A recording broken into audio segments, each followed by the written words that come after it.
welcome back to Steve's TT120. I'm actually working on Churchill today. Been fitting some more IP Cobalt motors. They've all got a chip in them so we can address them individually. I've taken out the little SS motors. Didn't get on very well with them. They used to keep jamming up.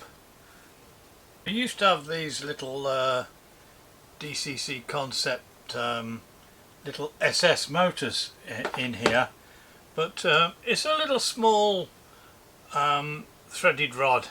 Let's see if I can offer it to the camera whether you can see that. No, I don't think you can.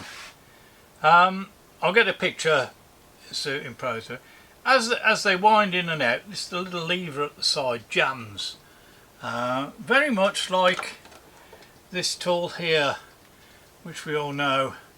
And as we move this little lever, it jams tight and the spring pulls it back. But what I'm saying is, if it gets a lot of pressure on there, but when it gets to the end of the throw, it's not, the point blades come across, then it jams up, and you try and ease it off. So I give up with them, and I've put these Cobalt motors on. I find them a lot better, but I've had to modify the circuits a bit, and you just caught me wiring up some, so I've been stripping some cable back. I use a bit of alarm cable and I strip it back. I've got my blue and yellow here, and I'm going to slowly work my way through. Today I'm going to be using the Zephyr from Digitrax. To select a switch, you just press the switch button, then dial in the number that you want, press the plus button, changes it to the T, or the minus button changes it to the C. One is C is straight through and T is thrown. That's what it stands for.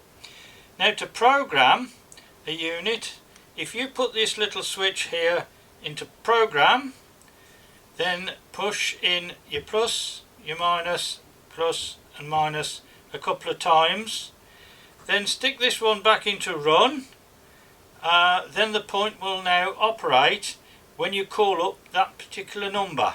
Okay? That's how you do it on the Zephyr controller. You can also do it on the hand controller. This is a Digitrax hand controller, the DT602. By selecting the switch button, which is the switch button here, it brings up switch. Now I'm going to be programming 222. I use 3 codes because from 0 to 100 is used for locos, and then points start at the 200 series. I could have used the 100, but I chose to use the 200 series for all the points. So if now you've got throw there, and you can see the point here is changing, and I put close there, go back underneath. Okay, so that's actually how you operate the points. Exactly the same applies with programming the little Cobalt motors, but all you have to do is to put this little switch here into program, operate the throw and close button, A and B on this one, then put that into run, and then this motor would be driving on that number. Not the obvious, this is not wired up, but for the sake of the video. Okay, that's how we change the Cobalt digital IP Cobalt motors. Super job. A little bit of an update on what we're doing. Still working down on the club layout. I'll be back down there tomorrow on a Thursday night. So hopefully we might see you down there. All the best then. We'll catch you further on.